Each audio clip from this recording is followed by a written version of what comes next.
Chennai super Kings ఇంటి బాట పట్టింది.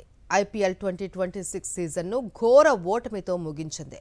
అహ్మదాబాద్ వేదికగా జరిగిన మ్యాచ్లో గుజరాత్ చేతిలో చిత్తుగా ఓడిపోయింది. 89 పరుగుల తేడాతో జీటీ విజయం సాధించింది. గుజరాత్ టైటన్స్ చేతిలో ఘోర పరాజయం పాలైంది చెన్నై సూపర్ కింగ్స్.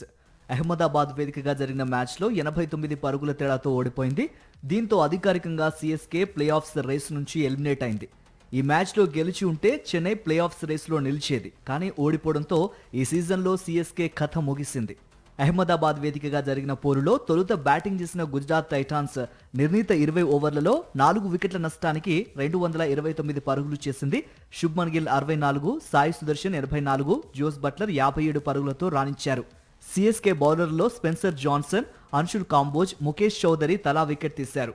ఆ తర్వాత 230 పరుగుల భారీ లక్ష్యంతో బరిలోకి దిగిన సిఎస్కే గుజరాత్ బౌలర్ల దాటికి 13.4 ఓవర్లలో 140 పరుగులకే కుప్పకూలిపోయింది.